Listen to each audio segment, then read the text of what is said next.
கர்த்தருக்கு ஸ்தோத்திரம். இந்த நாளிலும் ஆண்டவருடைய கிருபையினால நம்ம எல்லாரும் கூடி வருவதற்கு கர்த்தர் நமக்கு கிருபை பாராட்டி இருக்கிறார்.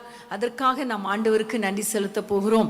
இந்த நேரத்திலே ஆண்டவர் நம்மோடு கூட பேசுகிற ஒரு நேரம். ஹல்லேலூயா. ஒவ்வொரு நாளும் தொடர்ந்து இயேசுவை நோக்கி பாருங்கள், ஃபோக்கஸ் ஆன் ஜீசஸ் என்கிற ஒரு தலைப்பில் தேவனுடைய வார்த்தைகளை தொடர்ந்து தியானித்து கொண்டிருக்கிறோம். இன்றைக்கும் நான் அதன் தொடர்ச்சியாகத்தான் ஒரு வார்த்தையை உங்களுக்காக கொண்டு வந்திருக்கிறேன். இந்த நேரத்திலே நம்ம எல்லாம் வழக்கமாக வாசிக்கிற அந்த வசனத்தை நம்ம வாசிக்க போகிறோம். எபிரேயர் 3ஆம் அதிகாரம் முதல் வசனம். எபிரேயர் 3:1 வசனத்தை நாம் வாசிக்க கேட்போமா?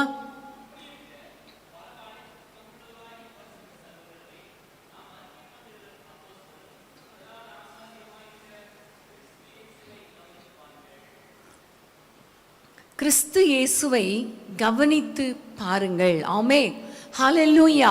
அன்பான தேவனுடைய பிள்ளைகளே, இப்படி இருக்க பரம அழைப்புக்கு பங்குள்ளவர்களாகிய நாம், ஆமென், நம்மை குறித்து சொல்லும் பொழுது இந்த எபிரேயருக்கு எழுதின ஆக்கியோன் சொல்லுகிறார், பரம அழைப்புக்கு பங்குள்ளவர்களாகி நீங்கள், அதாவது ஹெவன்லி காலிங் அல்லது ஹை காலிங் என்று சொல்லப்பட்டிருக்கிறது. ஒரு பரம அழைப்புக்காக நம்மை அழைத்திருக்கிற தேவன், அப்போ அவ்வளவு பெரிய பரம அழைப்புக்கு பங்குள்ளவர்களாகிய நாம் எப்படிப்பட்டவர்களாய் இருக்க வேண்டும் என்றால் கிறிஸ்து இயேசுவை கவனித்து பார்க்க வேண்டும். ஹல்லேலூயா, ஹல்லேலூயா. இந்த உலகத்திலே ஒரு ஓட்டத்தை ஓடிக்கொண்டிருக்கிறோம். உங்களுக்கும் எனக்கும் ஒரு ஓட்டத்தை கர்த்தர் வைத்திருக்கிறார். அதை குறித்து நம்ம பார்க்கும் பொழுது 12ஆம் அதிகாரம், எபிரேயர் 12ஆம் அதிகாரம் முதல் வசனத்தை வாசிப்போமா? எபிரேயர் 12:1. ஆகையால் மேகம் போன்ற இத்தனை திரளான சாட்சிகள் நம்மை சூழ்ந்து கொண்டிருக்க, பாரமான யாவற்றையும் நம்மை சுற்றி நெருங்கி நிற்கிற பாவத்தையும் தள்ளிவிட்டு விசுவாசத்தை துவக்குகிறவரும் முடிக்கிறவருமாயிருக்கிற இயேசுவை நோக்கி நமக்கு நியமித்திருக்கிற ஓட்டத்தில் பொறுமையோடே ஓடக்கடவோம். ஆமென். ஹல்லேலூயா. இந்த வசனம் சொல்லுகிறது, நம்மை சுற்றி நெருங்கி இருக்கிற, சூழ்ந்து கொண்டிருக்கிற பாரமான யாவற்றையும், நம்மை சுற்றி நெருங்கி நிற்கிற பாவத்தையும் தள்ளிவிட்டு விசுவாசத்தை துவக்கிறவரும் முடிக்கிறவரும் ஆகிய இயேசுவை நோக்கி நமக்கு நியமித்திருக்கிற ஓட்டத்தில் பொறுமையோடே ஓடக்கடவோம். ஹல்லேலூயா. அன்பான தேவனுடைய பிள்ளைகளை, இயேசுவை நோக்கி பார்க்கிற நாம் அவரையே பார்த்து நமக்கென்று நியமித்திருக்கிற ஓட்டத்திலே பொறுமையோடு ஓட வேண்டும். ஏனென்றால் நமக்காக ஒரு ஆசீர்வாதத்தை, ஒரு ஜீவ கிரீடத்தை, நமக்காக ஒரு பரம அழைப்பை கர்த்தர் வைத்திருக்கிறார். பரலோகத்திலே நமக்கென்று ஒரு இடத்தை ஆயத்தம் பண்ணி வைத்திருக்கிறார். ஆனால் இந்த உலக ஓட்டம் பயங்கரமான வேதனையான ஓட்டம்தான். ஏனென்றால் வேதமே சொல்லுகிறது, நம்மை சுற்றிலும் பாரங்கள் நெருங்கி இருக்கிறது, நம்மை சுற்றிலும் பாவங்கள் நெருங்கி இருக்கிறது. ஆனால் அவற்றையெல்லாம் தள்ளிவிட்டு, அவற்றையெல்லாம் தூக்கி தூர வீசிட்டு நம்மை நோக்கி, நம் ஆண்டவரை நோக்கி, இயேசுவை நோக்கி நாம் ஓட வேண்டும் என்று அழகாய் இந்த இடத்திலே நமக்கு எழுதப்பட்டிருக்கிறது. அப்போ 3ஆம் அதிகாரம் முதல் வசனத்திலே இப்படி இருக்க என்று சொல்லப்பட்டிருக்கிறது அல்லவா? அப்போ எப்படி இருக்க அப்படின்னு ஒரு கேள்வி கேட்டீங்கன்னா, முந்தின வசனத்தை நம்ம வாசிக்கணும். 2ஆம் அதிகாரம் 18ஆம் வசனத்தை வாசிக்க கேட்போமா? 2ஆம் அதிகாரம் 18ஆம் வசனம். அவர் தாமே சோதிக்கப்பட்டு பாடுபட்டதினாலே அவர் சோதிக்கப்படுவதற்கு உதவி செய்ய வல்லவராயிருக்கிறார். ஆமென். ஹல்லேலூயா. அவர் எப்படிப்பட்டவர்? எப்படிப்பட்ட இயேசுவை கவனித்து பார்க்க வேண்டும் என்றால் அவர் தாமே சோதிக்கப்பட்டு பாடுபட்டவர். ஆமென். நம்முடைய ஆண்டவர் இந்த உலகத்திலே வாழ்ந்த நாட்களிலே அவர் சோதிக்கப்பட்டார், பாடுபட்டார், உபத்திரவப்படுத்தப்பட்டார், நெருக்கப்பட்டார். அப்படிப்பட்ட ஒரு சோதனைகள் வழியாக அவர் கடந்து சென்றதினால நம்ம அவரை நோக்கி பார்க்கும் பொழுது அவர் எப்படிப்பட்டவர் தெரியுமா? சோதிக்கப்படுகிறவர்களுக்கு உதவி செய்ய அவர் வல்லவராயிருக்கிறார். ஆமென். ஹல்லேலூயா. இந்த நாட்களில் எத்தனை சோதனைகள், எத்தனை போராட்டங்கள், எத்தனை உபத்திரவங்கள், எத்தனை வியாதிகள், எவ்வளவு நெருக்கங்கள் வழியாக நம்ம போய்கொண்டு இருக்கிறோம் இல்லையா? இப்படிப்பட்ட நெருக்கங்கள் வழியாக போகும் பொழுது ஆண்டவர் நமக்கு சொல்லிக் கொடுக்கிற ஒரே ஒரு காரியம், கிறிஸ்து இயேசுவை கவனித்து பாருங்கள், இயேசுவை நினைத்து பாருங்கள், அவரை நோக்கி பாருங்கள். ஏனெனில் அவர் சோதிக்கப்பட்டதினால நாமும் சோதிக்கப்படும் பொழுது, இதே பாதையில போகும் பொழுது நமக்கு உதவி செய்ய வல்லவராய் இருக்கிறார். ஏன்னா எப்படி தெரியும்னா, எனக்கே வந்ததுனால தான் தெரியும். எங்கள் வீட்டுக்குள்ளே டக்கு டக்குன்னு எல்லாம் தனியாக செப்பரேட் பண்ணி தனியாக ஒரு ரூமில் வச்சு அப்புறம் எல்லா காரியங்களும் செய்யும்போது அவ்வளோ டென்ஷன். ஒரு 2 வாரம் 3 வாரம் கழித்து அதுக்கப்புறம் நான் வெளியே வந்ததுக்கப்புறம் யாராவது ஃபோன் பண்ணி கொரோனாவில் கஷ்டப்படுறேன்னா, ஒன்றும் கவலைப்படாதீங்க, அவ்வளோதான், தனியாக இருந்துக்கோங்க, வேறு ஒன்றும் பிரச்சனை இல்லை, நல்ல சாப்பாடு, நல்ல சூப் குடிங்க, நல்ல கஷாயம் குடிங்க, நல்ல ஹெல்த்தியாக சாப்பாடு சாப்பிடுங்க, தனியாக இருந்துக்கோங்க, அவ்வளோதான், வேறு ஒன்றும் இல்லை, ஒரு பிரச்சனை இல்லை அப்படி நான் சொன்னேன். ஆனால் எனக்கு வந்த பொழுது அவ்வளோ டென்ஷன், அவ்வளோ கஷ்டம். ஆனால் அதுக்கு பிறகு யாருக்கெல்லாம் கொரோனா வருதுன்னு ஃபோன் பண்ணுறாங்களோ அவங்களுக்கு நான் தைரியம் சொல்லத்தக்க அளவுக்கு கர்த்தர் எனக்கு திடப்படுத்தினார். காரணம், அந்த பாதையில் போனபடியினால தான், அந்த பாதை வழியாய் போனபடியினால எனக்கு தெரியும், இந்த பிரச்சனையில் இப்படி நம்ம இருந்தால், அது மாத்திரமல்ல கர்த்தரையே நம்பி இருக்கும் பொழுது கர்த்தர் கைவிட மாட்டார் என்கிற ஒரு நம்பிக்கையை மற்றவர்களுக்கு கொடுக்க முடியும். ஆமேன், ஹல்லேலூயா. என்னுடைய ஆரம்ப ஊழியத்தில் ரொம்ப கஷ்டப்பட்டோம், பணத்தில் ரொம்ப வேதனைப்பட்டோம், ரொம்ப பாடுகள். ஒரு காரியத்துக்கு ஒரு 10 ரூபாய்க்கு கூட ஒரு காஃபி குடிப்பதற்கு கூட ஆண்டவரை நோக்கி பார்க்கிற ஒரு சூழ்நிலை, அவ்வளோ சோதனைகள், அவ்வளோ கஷ்டம். அதனால இந்த நாட்களில் ஊழியம் செய்கிற பிள்ளைங்களோ யாரோ என்னிடத்துல ரொம்ப கஷ்டமா இருக்குன்னு சொல்லும்போது எனக்கு சொல்ல தெரியும், தைரியமா சொல்ல தெரியும், கவலைப்படாதீங்க, கொஞ்ச நாட்கள் தான் இந்த பாடுகள், கொஞ்ச நாட்கள் தான் இந்த உபத்திரவங்கள். நிச்சயமா ஆண்டவரை நம்புறவங்களுக்கு கர்த்தர் கண்டிப்பா விடுதலை கொடுப்பார், கர்த்தர் கண்டிப்பா நம்முடைய தேவைகளை சந்திப்பார் என்று சொல்ல தெரியும். காரணம், அதே பாதையில் நான் நடந்து போனபடினால உபத்திரவங்கள், வியாதிகள், ஆப்ரேஷன், சர்ஜரி, இப்படிப்பட்ட பாடுகள் வழியாக நான் கடந்து போனதுனால அதே பாதையில் வர்றவங்களுக்கு நான் தைரியம் சொல்ல முடியும், கவலைப்படாதீங்க. ஆனால் நான் நடக்காத பாதைகளில் நான் நடக்கும் பொழுது எனக்கு கஷ்டமாக இருக்கும், அதே வேளையில் மற்றவர்களுக்கு நான் ஆறுதல் சொல்ல தெரியாது. இதே போலதான் நம்முடைய ஆண்டவர் பலவிதமான சோதனைகள், நெருக்கங்கள் வழியாக அவர் போனதினால அவரையே நாம் நோக்கி பார்க்கும் பொழுது இந்த உலக ஓட்டத்தில் நமக்கு வருகிற பிரச்சனைகள்ல நமக்கு உதவி செய்ய அவர் வல்லவராய் இருக்கிறார், நம்மை தைரியப்படுத்த அவர் வல்லவராய் இருக்கிறார். நம்ம அனுபவிக்கிற எல்லா பாடுகள் வழியாக அவர் கடந்து போயிருக்கிறார். அவர் கடந்து போனதுனால, எல்லா போராட்டங்கள் வழியாக கடந்து போனதுனால அவரை யாரெல்லாம் நோக்கி பார்க்கிறாங்களோ அவர்களுக்கு விடுதலை கொடுக்க, சோதிக்கப்படுகிற சூழ்நிலையில அவர்களுக்கு நன்மை செய்ய அவர் வல்லமை உடையவராய் இருக்கிறார். ஆமென், ஹல்லேலூயா. இந்த நேரத்தில் இன்றைக்கு நம்ம ஆண்டவரை பார்க்க போகிற ஒரு வித்தியாசமான ஒரு கோணம் என்ன அப்படின்னா, எந்தெந்த பாதையில் அவர் கடந்து போனார், எப்படிப்பட்ட பாதையில் அவர் கடந்து போனதினால இன்றைக்கு நம்முடைய வாழ்க்கையில் கர்த்தர் நமக்கு அற்புதங்களை செய்ய அல்லது உதவி செய்ய வல்லவராய் இருக்கிறார் என்பதை நமக்கு வேதத்திலிருந்து நம்ம அவருடைய வாழ்க்கையிலிருந்து கற்றுக்கொள்ள போகிறோம். லூக்கா எழுதின சுவிசேஷம் 22ஆம் அதிகாரத்துக்கு வேதத்தை திருப்பிக் கொள்ளுங்கள். லூக்கா 22:45 வசனத்தை நாம் வாசிக்க கேட்போமா? லூக்கா 22:45 வசனம். அவர் ஜெபம் பண்ணி முடித்து எழுந்திருந்து தம்முடைய சீஷரிடத்தில் வந்து அவர்கள் துக்கத்தினாலே நித்திரை பண்ணுகிறதை கண்டு, நீங்கள் நித்திரை பண்ணுகிறது என்ன? சோதனைக்குட்படாதபடிக்கு எழுந்திருந்து ஜெபம் பண்ணுங்கள் என்றார்.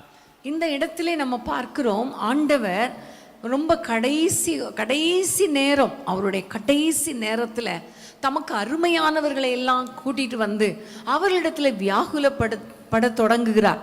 தன்னுடைய பிரச்சனைகள் எல்லாம் சொல்றார். இன்னும் கொஞ்ச நேரத்தில் நான் அடிக்கப்பட வேண்டும் என்பதெல்லாம் சொல்லிட்டு என்னோடு கூட நீங்க விழித்திருந்து ஜெபம் பண்ணுங்கள் என்று சொல்லுகிறார். காரணம், அவருக்குள்ளே ஒரு எண்ணம், என்னுடைய சீஷர்கள், என்னோடு கூட இருக்கிறவர்கள், எனக்கு அன்பான சீஷர்கள் என்னோடு கூட இருந்து எனக்கு ஜெபம் பண்ணினா எவ்வளோ நல்லா இருக்கும், எவ்வளோ சந்தோஷமா இருக்கும் என்று நம்பி அவர் சொல்லுகிறார். ஆனால் அந்த நேரத்தில் அவங்க தூங்கிட்டாங்க, நல்லா தூங்கிட்டாங்க. அப்பதான் ஆண்டவர் கேட்கிறாரு, கொஞ்சம் கூட விழித்திருந்து ஜெபிக்க கூடாதா என்று அவர் கேட்கிறார் இல்லையா? இது எதை குறிக்கிறதுனா, நம்பினவர்களே ஆண்டவரை கைவிட்ட ஒரு சூழ்நிலையை நம்ம பார்க்கிறோம். அவர் ஜெபிப்பார்கள், நம்மை ஸ்ட்ரென்தன் பண்ணுவாங்க, ஜெபத்தினால நம்மை தாங்குவாங்க என்று நினைக்கிறார். ஆனால் அவர்கள் நன்றாக தூங்கி கொண்டிருக்கிறார்கள். இது ஒரு கைவிடப்பட்ட ஒரு சூழ்நிலை. அதே 22ஆம் அதிகாரம் 54ஆம் வசனத்தை வாசிப்போமா? 54ஆம் வசனம். அவர்கள் அவரை பிடித்த பின்பு பிரதான ஆசாரியருடைய வீட்டில் கொண்டு போய் விட்டார்கள். பேதுருவும் தூரத்திலே பின் சென்றான். இங்க பார்க்கிறோம், ஆண்டவரோடு கூட நெருங்கி வாழ்ந்த இந்த பேதுரு ஒரு கட்டம் வரும் பொழுது ஆண்டவரை அவர்கள் எல்லாம் பிடித்து கொண்டு போன பொழுது அந்த நெருக்கமான சூழ்நிலையில ஆண்டவரை விட்டு விட்டு அவன் தூரத்திலே பின் செல்கிற ஒரு காரியத்தை பார்க்கிறோம். கூடவே இருந்த பேதுரு இன்றைக்கு அந்த படகுல நிறைய லூக்கா 5ஆம் அதிகாரத்தில் படகு நிரம்பி வழியத்தக்க மீன்களை கொடுத்த பொழுது என் பின்னே வா என்று கூப்பிட்ட பொழுது அந்த நாளிலிருந்து ஒரு நாள் கூட தவறாமல் இயேசுவை பின்பற்றின இந்த பேதுரு நெருக்கமான சூழ்நிலையில, கஷ்டமான சூழ்நிலையில ஆண்டவரை விட்டு விட்டு பின்வாங்கி போய்விட்டான். இன்னும் 56ஆம் வசனத்தை வாசிப்போமா? 56. அப்பொழுது ஒரு வேலைக்காரி அவனை நெருப்பண்டையிலே உட்கார்ந்திருக்க கண்டு அவனை உற்று பார்த்து, இவனும் அவனோடு இருந்தான் என்றாள். 57. அதற்கு அவன், ஸ்திரியே, அவனை நான் அறியேன் என்று மறுதலித்தான். ஆமென். இந்த இடத்துல பார்க்கிறோம், எல்லாரும் அவனுக்கு விரோதமாக இவனும் ஆண்டவரோடு கூட இருந்தான் என்று பேதுருவிடத்துல ஒரு காரியத்தை அந்த வேலைக்காரி சொல்லும் பொழுது அவனை நான் அறியேன் என்று அவன் சொல்லதை நம்ம பார்க்கிறோம். ஆமென். மத்தேயு 26ஆம் அதிகாரத்துக்கு திருப்பி கொள்ளுங்கள். 26ஆம் அதிகாரம் 56ஆம் வசனத்தை வாசிப்போமா? மத்தேயு 26:56. ஆயிலும் தீர்க்கதரிசிகள் எழுதியிருக்கிற வசனங்கள் நிறைவேறும்படி இவளெல்லாம் சம்பவிக்கிறது என்றார். அப்பொழுது சீஷர்கள் எல்லாரும் அவரை விட்டு ஓடி போனார்கள். சீஷர்கள் எல்லாரும் அவரை விட்டு ஓடி போனார்கள். கூடவே இருந்தவங்க, அற்புதங்களை செய்யும் பொழுதெல்லாம் கூட இருந்தவங்க, அந்த 5 அப்பத்தையும் 2 மீனையும் வைத்து அவ்வளோ பல்லாயிரக்கணக்கான மக்களை போஷிக்கும் பொழுது கூடவே இருந்தவங்க, அற்புதத்தை பார்த்தவங்க, கானா ஊர்ல அற்புதத்தை ருசித்தவர்கள், ஒவ்வொரு அற்புதங்களை செய்யும் பொழுதும் கூடவே இருந்தவங்க, நல்ல சந்தோஷமான நாட்கள்ல கூடவே இருந்தவங்க. ஆனா கஷ்டப்படுகிற சூழ்நிலையில ஆண்டவரை விட்டு விட்டு எல்லாரும் ஓடி போய் விட்டார்கள். இதையெல்லாம் கம்ப்ளீட்டா நீங்க பாருங்களேன். கொஞ்சம் எல்லாருமே நம்பினவர்கள், அவரோடு கூட அன்பாய் இருந்தவர்கள், அன்பாய் இருந்த சீஷன், இன்னும் மற்ற சீஷர்கள் எல்லாருமே கஷ்டப்படுகிற சூழ்நிலையில, நெருக்கமான சூழ்நிலையில இயேசுவை விட்டு விட்டு போய் விட்டார்கள். இது எவ்வளோ கஷ்டமான ஒரு சூழ்நிலை இல்லையா? இன்றைக்கு நம்முடைய வாழ்க்கையை கொஞ்சம் திருப்பி பாருங்களேன். எந்தெந்த நேரத்திலெல்லாம் உதவி செய்வேன் என்று சொன்னவங்க உங்களை விட்டுட்டு போயிட்டாங்க. எந்தெந்த சூழ்நிலையிலெல்லாம் கூடவே இருப்பேன் என்று சொன்ன சொந்த கணவன் அல்லது மனைவி கூட கஷ்டமான சூழ்நிலையில விட்டுட்டு போயிட்டாங்களே. சொந்த பிள்ளைகள் கூட சில சமயங்கள்ல பெற்றோரை கவனிக்காமல் போய்விட்டார்களே. ஒருவேளை நீங்க எந்த சூழ்நிலையில் இருக்கிறீங்க? ஒரு குடும்பத்தை குறித்து எனக்கு தெரியும். அந்த குடும்பத்துல அவங்களுடைய மகனுக்கு ஆக்சிடென்ட் ஆயிருச்சு. ஆக்சிடென்ட் ஆகி அவருக்கு இடுப்புக்கு கீழே ஒன்றும் செயலற்று போய்விட்டது. அவ்வளோ பணக்கார ஒரு குடும்பம் தான், நல்ல வசதி வாய்ப்பு இருந்த குடும்பம் தான். அந்த மனைவிக்கு 2 பிள்ளைங்கள், திருமணமாகி நல்ல சந்தோஷம், பணத்துக்கு குறையில்லை, எல்லாமே நல்ல வசதி, நல்ல பணத்தை கொடுத்து கொண்டே இருந்த வரைக்கும் மனைவி சந்தோஷமா இருந்தாள். ஆனா இடுப்புக்கு கீழே செயலற்று போன சூழ்நிலையில அவள் என்ன செய்தாள் தெரியுமா? தன்னுடைய 2 பிள்ளைகளையும் கூட்டிக் கொண்டு அம்மா வீட்டுக்கு போய்விட்டாள். ரொம்ப வேதனை. அவருடைய தாய் தகப்பன் கஷ்டப்பட்டு அந்த பிள்ளையை கவனித்தாங்க. ஆளை வச்சுதான் கவனிக்க முடியும், கஷ்டம். அப்ப அடிக்கடி அந்த மகன் சொல்லுகிற காரியம், என் மனைவியை பார்க்கணும், என் பிள்ளைகளை பார்க்கணும். இவங்க போய் ஃபோன் பண்ணி சொன்னா வரமாட்டேன்னு சொல்லிடுவாங்க. எவ்வளோ கஷ்டம். ஆனா எனக்கு சொத்துல பங்கு வேணும், அது வேணும்னு மட்டும் ஃபோன் பண்ணுவா. ஆனா நீ இங்க வந்து இருமா, நான் உனக்கு எல்லாத்தையும் தர்றேன் அப்படின்னு சொன்னா வரவே மாட்டேன். கடைசியில் அந்த மகன் மரித்து போகும்போது கூட பார்க்க வரல. அவ்வளோ தூரம் பாருங்க. ஒரு சொந்த மனைவி தன்னுடைய கணவனை விட்டுட்டு ஓடிவிட்டாள். இதே மாதிரி தான் அநேக கணவர்கள் மனைவிகளுக்கு பலவீனம் வரும் பொழுது மனைவியை விட்டுட்டு போயிடுறாங்க. சில குடும்பங்கள்ல தொழில் நொடிந்து போகும் பொழுது கணவனை விட்டுட்டு போகிற மனைவிகளை நம்ம பார்த்துருக்கிறோம் இல்லையா? இப்படிப்பட்ட சூழ்நிலை வழியாக நீங்க ஒருவேளை போய்கொண்டிருப்பீர்களே, ஆனால் இந்த நேரத்துல ஆண்டவரை நோக்கி பாருங்கள். ஆண்டவரே, நீங்க கூட இப்படித்தான் ஆண்டவரே, உங்களுக்கே இப்படிப்பட்ட ஒரு நிலைமைன்னா எனக்கு வருவது எம்மாத்திரம். ஆனா ஒண்ணு தெரியும், இந்த சூழ்நிலை வெளியாக நீங்க போனதினால இதே சூழ்நிலையில போகிற எனக்கு உதவி செய்ய நீர் வல்லவராய் இருக்கிறீர். ஆகவே நான் மனுஷனை நோக்கி பார்க்க மாட்டேன், உம்மை நோக்கி பார்ப்பேன் என்று சொல்லி ஆண்டவரை நோக்கி பாருங்கள். அன்றைக்கு ஆகார் தன்னுடைய எஜமாட்டியால கைவிடப்பட்ட சூழ்நிலை, தன்னுடைய சொந்த எஜமான் கணவரால கைவிடப்பட்ட சூழ்நிலை, கையில ஒரு குழந்தையோடு கூட ஒரு துருத்தி தண்ணீரையும் கொஞ்சம் அப்பத்தையும் கொடுத்து அவன் அனுப்பிவிட்டான். ஆபிரகாம் எப்படிப்பட்டவர் உங்களுக்கு தெரியும், எவ்வளோ பெரிய சீமான். அவருக்கு மாடுகள் இருந்தது, மாட்டு மந்தை, ஆட்டு மந்தை, வேலைக்காரிகள் எல்லாமே இருந்துச்சு. ஒரு ஒட்டகம், ஒரு கழுதை, ஒரு குதிரை, கொஞ்சம் ஆடு மாடுகள், கொஞ்சம் வேலைக்காரங்கள், கொஞ்சம் பொண்ணு வெள்ளி எல்லாத்தையும் கொடுத்து போய் பிழைச்சிக்கமான்னு சொல்லி அனுப்பி இருக்கலாமே. அனுப்பல. கொஞ்சம் அப்பமும் ஒரு துருத்தி தண்ணியும் தான். அவள் கைவிடப்பட்ட சூழ்நிலை, வனாந்திரமான பாதையில் அலைந்து திரிகிற ஒரு சூழ்நிலைக்குள்ளே தள்ளப்பட்ட பொழுது ஆண்டவர் அவளை கண்டார். அவள் சொல்றா, நீர் என்னை காண்கிற தேவன். ஆமென், கர்த்தருக்கு ஸ்தோத்திரம். அது மாத்திரமல்ல, அவளுக்காக ஒரு துறவையே கர்த்தர் திறந்து கொடுத்தார். ஆமென். அவளுடைய பிள்ளையை ஒரு பெரிய ஜாதி ஆக்கினார். நம்முடைய ஆண்டவர் நல்லவர். ஹல்லேலூயா. இந்த நாட்களில் நீங்க எப்படிப்பட்ட சோதனைகள் வழியாக போய்கொண்டிருந்தாலும், அவமானங்கள் வழியாக போய்கொண்டிருந்தாலும், கைவிடப்பட்ட சூழ்நிலையில இருந்தாலும், உங்களை தேற்றுகிற ஒருவர் உண்டு, உங்களை நடத்துகிற ஒருவர் உண்டு, உங்களுக்காக யாவையும் செய்கிறவர் உண்டு. ஏனென்றால் அவர் இதே பாதையில தான் கர்த்தர் ஏற்கனவே நடந்து போயிருக்கிறார். அதனால நீங்க சோர்ந்து போகாதீங்கள். ஆமென், ஹல்லேலூயா. அவரையே நோக்கி பாருங்கள், அவரையே நோக்கி பாருங்கள். உங்களுடைய எல்லா சோதனைகளிலும், எல்லா கைவிடப்பட்ட சூழ்நிலைகளிலும் கர்த்தர் உங்களை கைப்பிடித்து உங்களை நடத்த அவர் வல்லமை உடையவராய் இருக்கிறார். ஆமென், ஹல்லேலூயா. கர்த்தருக்கு ஸ்தோத்திரம். லூக்கா எழுதின சுவிசேஷம் 23ஆம் அதிகாரம் 2ஆம் வசனத்தை நாம் வாசிக்க கேட்போமா? 2ஆம் வசனம். இவன் தன்னை கிறிஸ்து என்னப்பட்ட ராஜாவென்றும் ராயருக்கு வரி கொடுக்க வேண்டுவதில்லை என்றும் சொல்லி ஜனங்களை கலகப்படுத்த கண்டோம் என்று அவர் மேல் குற்றம் சாட்டத் தொடங்கினார்கள். 10ஆம் வசனத்தை வாசித்துருவோமா? 10ஆம் வசனம். பிரதான ஆசாரியரும் வேத பாரகரும் அவர் மேல் பிடிவாதமாய் குற்றம் சாட்டிக் கொண்டே நின்றார்கள். இந்த 2 காரியத்திலும் வசனத்திலும் பார்க்கிறோம், ஆண்டவர் செய்யாத காரியங்களை ஆண்டவர் மேல குற்றம் சாட்டினதை நம்ம பார்க்கிறோம். ஆண்டவர் ஒரு தவறுமே பண்ணல. ஏனென்றால் அவர் தேவனுடைய குமாரன், அவர் பாவிகளை ரட்சிக்க வந்தவர். அவர் எப்படி பாவம் செய்வார்? ஆனால் அவர் மேல பொறாமை கொண்ட மக்கள் வீணான குற்றச்சாட்டுகளை சொல்லிக்கொண்டே இருந்தார்கள். எப்படியாவது அவரை கொலை செய்து விடணும், எப்படியாவது அவரை அழித்து விடணும். ஏனென்றால் இயேசுவுக்கு பின்பாக ஒரு பெரிய கூட்டமே போகிறது என்கிற ஒரு பொறாமை, ஒரு எரிச்சல். அன்பான தேவனுடைய பிள்ளைகளே, உங்களுடைய வாழ்க்கையில கூட நிறைய பேர் உங்க மேல பொறாமை கொண்டு தவறான குற்றச்சாட்டுகளை சொல்லிக்கொண்டே இருக்கலாம், தவறான காரியங்களை மக்கள் மத்தியிலே விதைத்து கொண்டு இருக்கலாம். யோசேப்பை பாருங்க, யோசேப்பு தவறே பண்ணல, பாவமே செய்யல, அவ்வளோ பரிசுத்தவான், தன்னை கர்த்தருக்காக பரிசுத்தமாய் காத்து கொண்ட ஒரு நீதிமான். ஆனால் அவன் மேல தவறான குற்றச்சாட்டை உண்டாக்கி அவனை சிறைச்சாலையில போட்டார்கள் என்பது நம்ம எல்லாருக்கும் தெரியும் இல்லையா? போத்திபாருடைய மனைவினால ஒரு தவறான குற்றச்சாட்டுக்குள் கொண்டு வந்து சிறைச்சாலையிலே போடப்பட்டான். இயேசுவையும் அதே போலதான் தவறான குற்றச்சாட்டுகளை சொன்னார்கள். ஆனா நம்முடைய ஆண்டவர் ஒரு வார்த்தை கூட பேசல. யோசேப்பும் ஒரு வார்த்தை கூட பேசல, தனக்காக பேசல.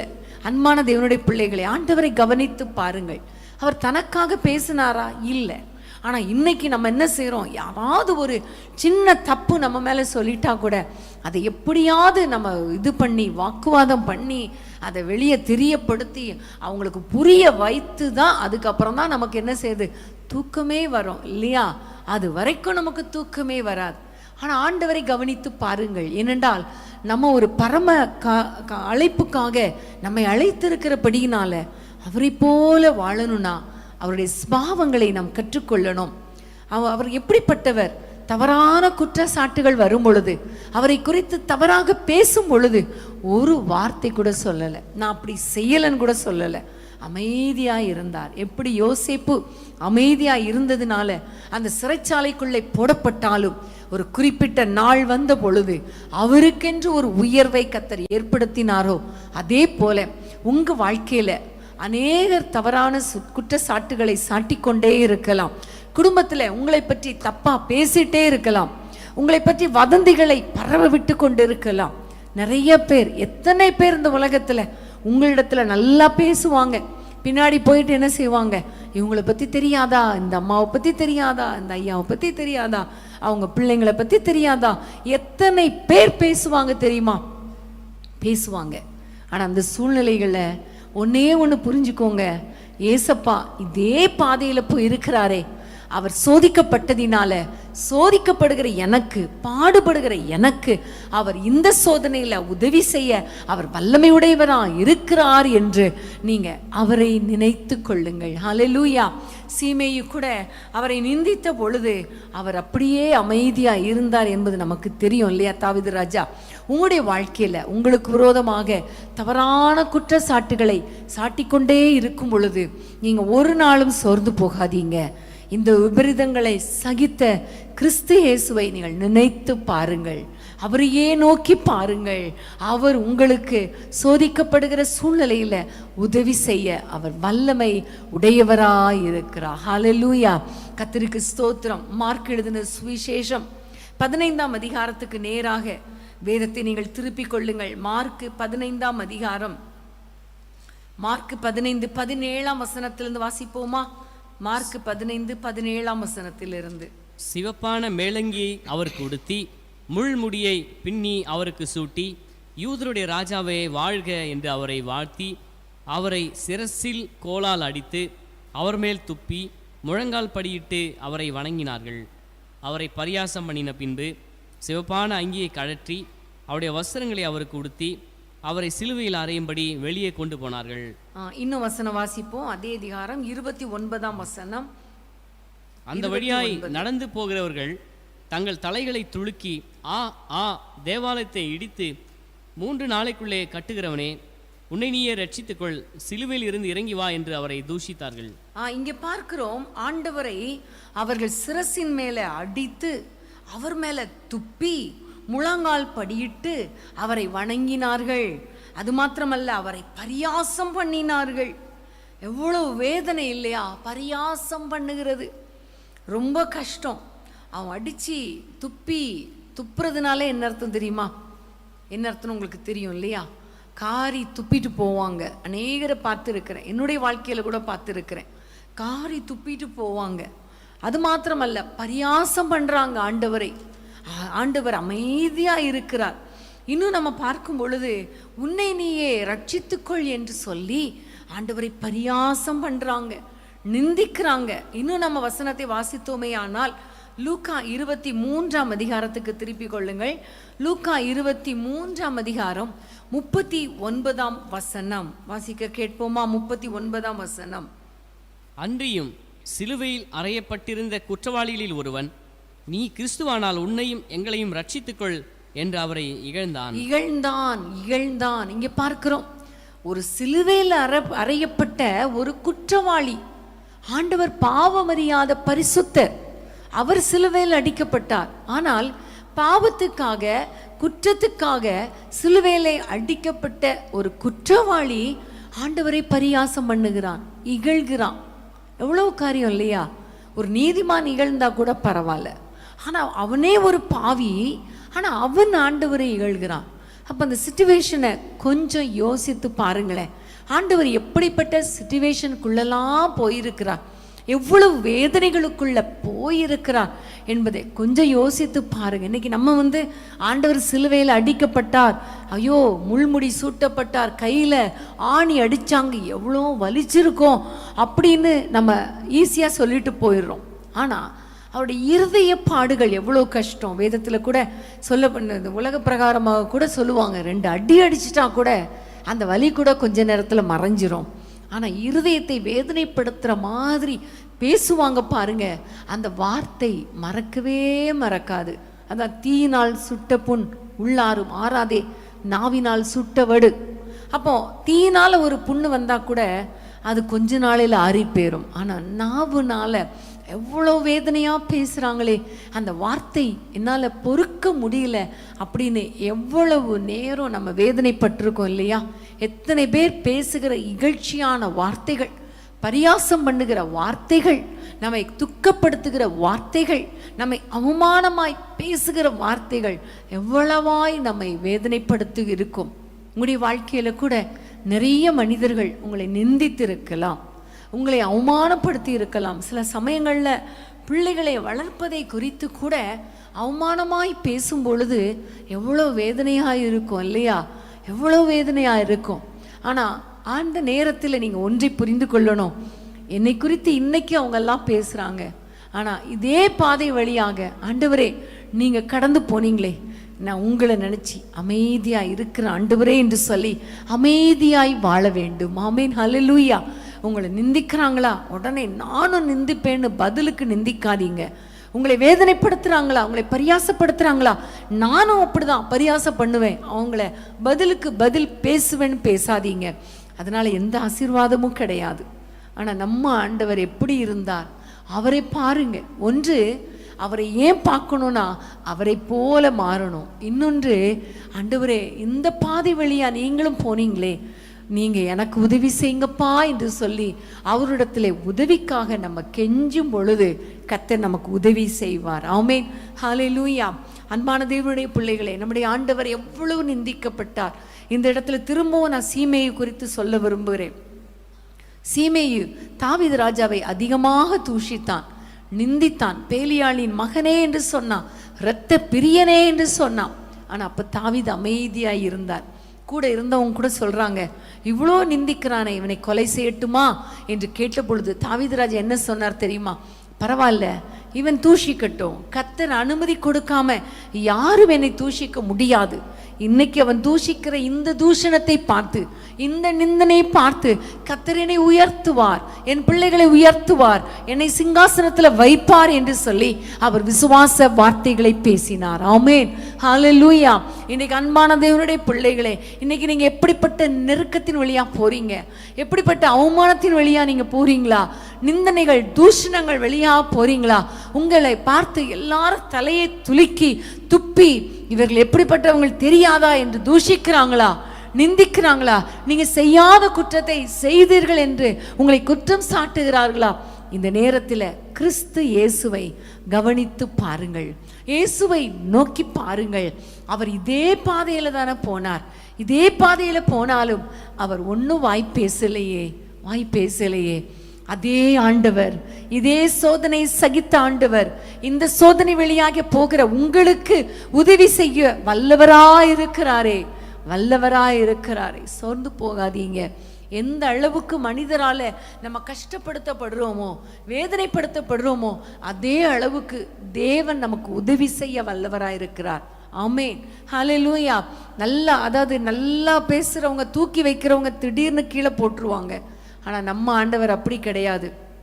தம்முடைய கரங்களிலே அனைத்து நம்மை ஆசீர்வதிக்கிறவர், துக்கப்படுகிற நேரங்களில் நமக்கு உதவி செய்கிறவர், சோதனைக்குள்ள போகிற நேரத்தில் அந்த சோதனை நடுவில் நம்மை தைரியப்படுத்துகிறவர். ஹல்லேலூயா.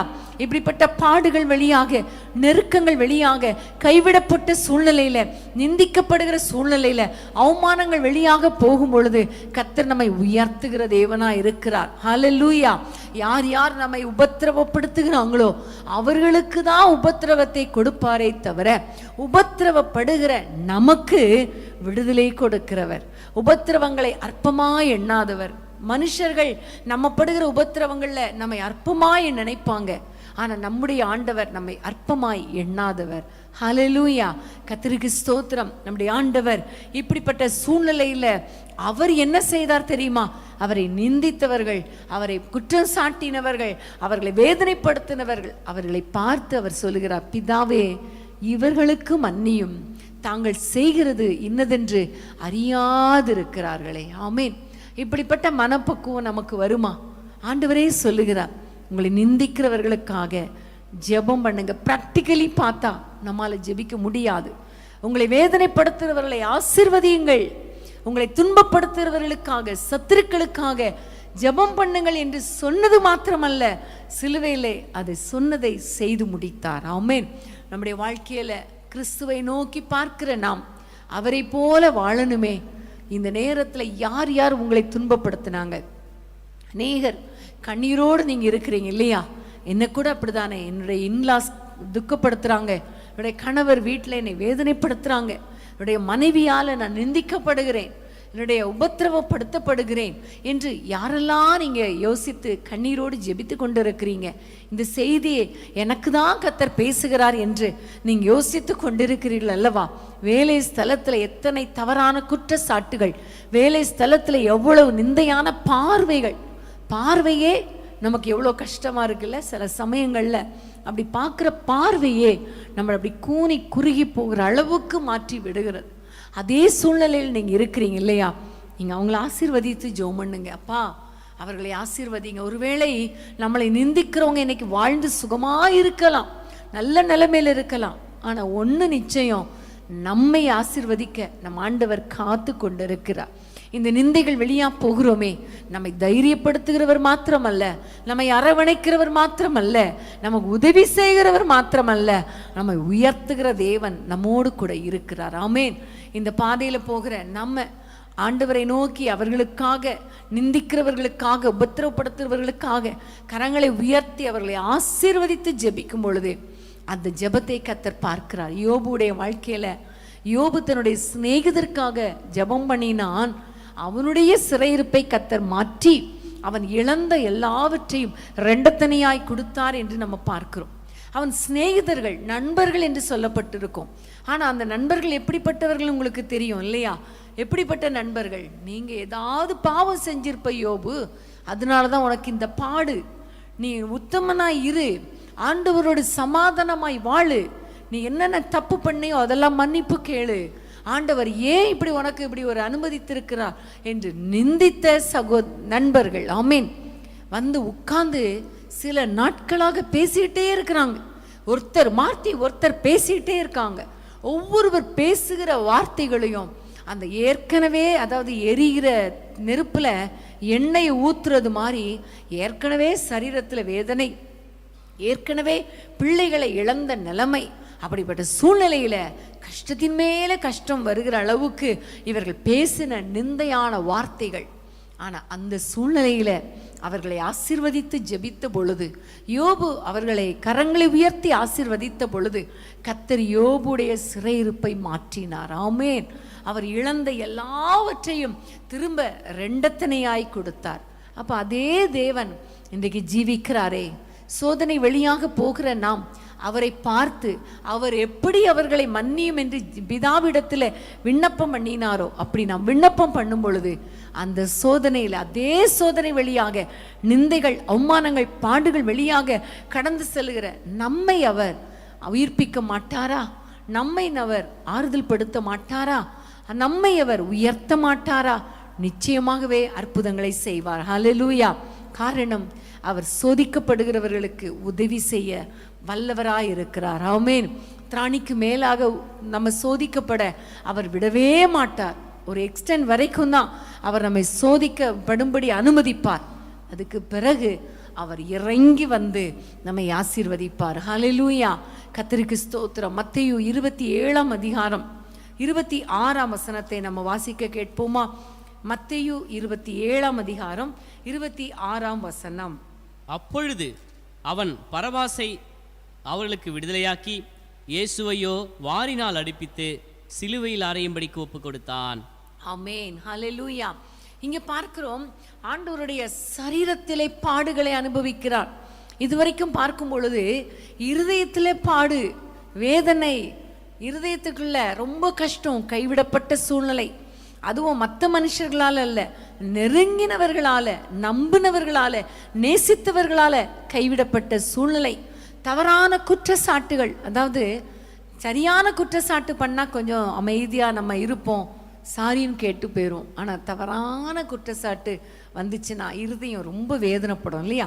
அப்படிப்பட்ட குற்றச்சாட்டு, நிந்தைகள், அவமானங்கள், இது எல்லாமே இருதயத்தை, சிந்தையை தாக்குகிற சோதனைகள். இங்க பார்க்கிறோம், சரீரத்தில் வாரினால அடிபட்டார். இன்னும் நம்ம பார்த்தோம்னா முள்முடியினால தலையில சூட்டப்பட்டார். அந்த முள்முடியினால தலையில அடிக்கும் பொழுது அந்த தலையில மண்டை ஓட்டுக்குள்ள அந்த முள்முடி போகும்போது எவ்வளோ வேதனையா இருக்கும்ல, எவ்வளவு கஷ்டம், எவ்வளவு பாடு, எவ்வளோ வருத்தம். இன்னும் பார்த்தீங்கன்னா லூக்கா 23:33 வசனத்தை வாசிப்போமா? லூக்கா 23:33. கபாலஸ்தலம் என்று சொல்லப்பட்ட இடத்தில் அவர்கள் சேர்ந்த பொழுது அங்கே அவரையும் அவருடைய வலது பக்கத்தில் ஒரு குற்றவாளியையும் அவருடைய இடது பக்கத்தில் ஒரு குற்றவாளியையும் சிலுவைகளில் அறைந்தார்கள். ஆமென். இங்க பார்க்கிறோம், சிலுவையிலே அறைகிறார்கள். அப்போ அவர் 2 கைகளில ஆணி அடிக்கப்படுகிறது, கால்களில் ஆணி அடிக்கப்படுகிறது. அந்த சிலுவையிலே அவர் தொங்குகிறார், வாரினால் அடிக்கப்படுகிறார், சிலுவை சுமந்து கொண்டு நடந்தார். அப்பவும் அடிக்கிறாங்க, தலையில முள்முடியினால சூட்டப்படுகிறார், இன்னொரு பக்கம் சிலுவையிலே அறையப்படுகிறார். இன்னும் பார்த்தீங்கன்னா ஈட்டினால குத்துவாங்க, வில்லாவில் குத்துவாங்க. அப்போ எவ்வளவு சரீர பாடுகளை அவர் அனுபவித்திருப்பார் என்று கொஞ்சம் யோசித்து பாருங்களேன். நம்முடைய ஆண்டவர் நமக்காக எவ்வளவு பாடுகளை பட்டார். அப்போ இன்றைக்கு ஒருவேளை சரீரத்தில் நீங்கள் பாடுகளை பட்டு கொண்டிருக்கலாம், சரீரத்திலே வியாதிகளை அனுபவித்து கொண்டிருக்கலாம். இந்த பலவிதமான வியாதிகள், கொள்ளை நோயினால நீங்க கஷ்டப்பட்டு கொண்டிருக்கலாம். இந்த நேரத்தில் நம்முடைய ஆண்டவர் இதே பாடுகள், இதை விட பயங்கரமான பாடுகள் வழியாக அவர் கடந்து சென்றதினால வியாதிகள் வழியாக போகிற நமக்கு சுகத்தை கொடுக்க அவர் வல்லவராய் இருக்கிறார். அதுதான் ஏசாயா 53:4-5 நம்ம வாசிக்கிறோம். வாசிப்போமா? ஏசாயா 53:4-5 வாசிப்போமா? மெய்யாகவே அவர் நம்முடைய பாடுகளை ஏற்றுக்கொண்டு நம்முடைய துக்கங்களை சுமந்தார். நாமோ அவர் தேவனால் அடிபட்டு வாதிக்கப்பட்டு சிறுமைப்பட்டவர் என்று எண்ணினோம். நம்முடைய மீறுதல்கள் நிமித்தம் அவர் காயப்பட்டு நம்முடைய அக்கிரமங்கள் நிமித்தம் அவர் நொறுக்கப்பட்டார். நமக்கு சமாதானத்தை உண்டு பண்ணும் ஆக்கினை அவர் மேல் வந்தது, அவருடைய தழும்புகளால் குணமாகிறோம். ஆமென், ஹல்லேலூயா. அவருடைய தழும்புகளால் குணமாகிறோம். ஹல்லேலூயா. ஆண்டவர் ஏன் இத்தனை பாடுகளை, இத்தனை காயங்களை அவர் பெற்றார் என்று சொன்னால், அந்த பாதையில போகிற மக்களுக்கு தம்முடைய தழும்புகளினாலே சுகம் கொடுக்க, சுகவீனமானவர்களை தம்முடைய இரத்தத்தினாலே சுகத்தை கொடுப்பதற்காகத்தான் கர்த்தர் இந்த பாடுகளை அனுபவித்தார். ஆமென், ஹல்லேலூயா.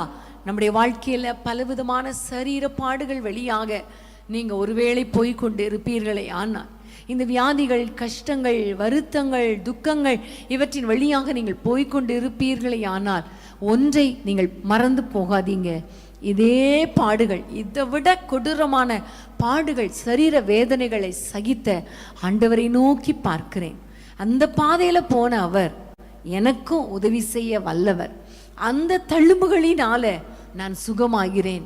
2000 வருஷங்களுக்கு முன்பாகவே சிந்தப்பட்ட அந்த இரத்தத்தினாலே எனக்கு சுகம் உண்டு என்பதை நீங்கள் மறந்து போகாதீங்க. இந்த சூழ்நிலையில போகும்பொழுது, ஏசப்பா மனம் இறங்கும், எனக்கு சுகத்தை தாரும், பலனை தாரும், என்னை பலப்படுத்தும் என்று சொல்லி ஆண்டவரை நோக்கி பார்க்கும் பொழுது நிச்சயமாகவே அவருடைய கரத்தினால கர்த்தர் நம்மை தொடுவார், நமக்கு சுகத்தை கொடுப்பார். ஆமென், ஹல்லேலூயா. அன்பான தேவனுடைய பிள்ளைகளே, ஆண்டவரையே நீங்கள் நோக்கி பாருங்கள். காரணம், அவர் பாடுபட்டதினால, சோதிக்கப்பட்டதினால, அதே பாடுகள் வழியாக, சோதனைகள் வழியாக கடந்து போகிற நமக்கு அவர் உதவி செய்ய வல்லவராய் இருக்கிறார். ஆமென். எல்லாரும் கொஞ்சம் கண்களை மூடி ஆண்டவரை நோக்கி பார்ப்போமா? இதே பாடுகள் வழியாக கடந்து போன கிறிஸ்து இயேசுவை நம்ம கவனித்து பார்ப்போமா? அவர் எவ்வளவு பாடுபட்டார், எவ்வளவு நெருக்கப்பட்டார், எவ்வளவு அவமானப்படுத்தப்பட்டார், எவ்வளவு துக்கப்படுத்தப்பட்டார், சரீரத்தில் எவ்வளவு பாடுகளை பட்டார். அவரை நோக்கி பார்ப்போம். ஹல்லேலூயா. எல்லாரும் கைகளை உயர்த்தி ஆண்டவரை நோக்கி, இன்னைக்கு நீங்க கடந்து போகிற பாதைகள், இன்னைக்கு நான் சொன்னேனே, ஆண்டவர் எப்படிப்பட்ட பாதைகள் வழியாக கடந்து போனாரோ அதே பாதைகள் வழியாக நீங்க ஒருவேளை போய்கொண்டிருக்கலாம்.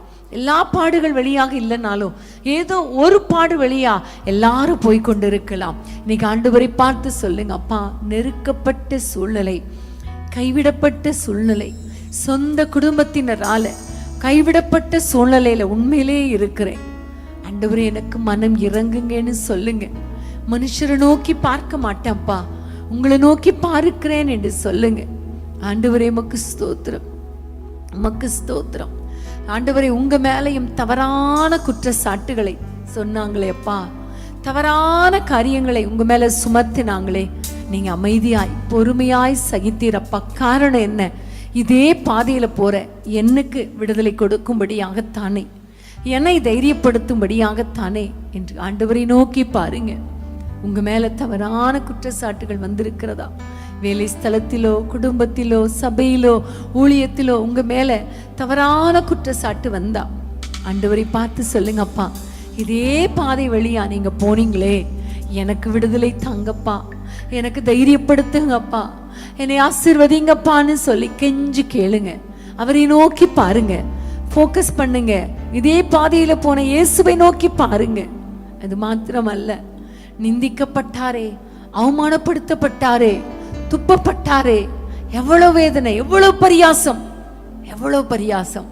இன்னைக்கு நீங்களும் அதே பாதையில போறீங்களே, நீங்க எனக்கு மட்டும்தான் இவ்வளவு பாடா, நான் இவ்வளவு அவமானப்படுத்தப்படணுமா, நான் இவ்வளவு வேதனைகளை நாங்கள் தாங்கி கொண்டு வெட்கத்தோடு தெரிய வேண்டுமா?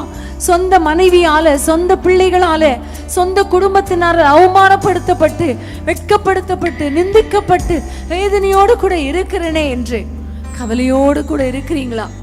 கவலையோடு கூட இருக்கிறீங்களா?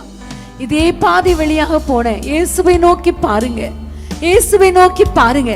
அவமானப்படுத்தப்பட்டாரே, நொறுக்கப்படுத்தப்பட்டாரே, சோதனைகள் வெளியாக கடந்து சென்றாரே, அவரை நோக்கி பாருங்க. உங்களுக்கு உதவி செய்ய வல்லவர், உங்களுக்கு உதவி செய்ய வல்லவர் அவர்தான். ஆமென். சரீர பாடுகள், சரீரத்திலே அடிக்கப்பட்ட நிலைமை, குத்தப்பட்ட நிலைமை, முள்முடி சுட்டப்பட்ட நிலைமை, கைகள் கால்களிலே ஆணிகளால அறையப்பட்ட நிலைமை, சிலுவையிலே தொங்கின நிலைமை, தண்ணி தாகத்தினால, தாகம் நான் வறண்ட பொழுது கசப்பான காடியை கொடுத்தாங்களே, எவ்வளவு வேதனை, எவ்வளவு கஷ்டம். அவர் மரித்த பிறகு கூட விட்டு வைக்கல, ஈட்டியால குத்தினாங்களே, சரீர பாடுகள். நீங்க ஆண்டவரை பார்த்து சொல்லுங்க, அப்பா எவ்வளோ கால் கை வலிகள் அப்பா, எவ்வளோ உள் உறுப்புகள் பலவீனங்கள், கேன்சர் கட்டிகள், யூட்ரஸ்ல கட்டிகள், ஆண்டவரே தலையில கட்டிகள், வேதனைகள் அப்பா, பாடுகள் அப்பா. இன்னொரு பக்கம் சொந்த கணவனால் அடிக்கப்படுகிற நிலைமை, சொந்த நாத்தனாரால, மாமியாரால அடிக்கப்பட்டு சித்திரவதை பண்ணப்படுகிற பெண்கள் எத்தனை பேர்.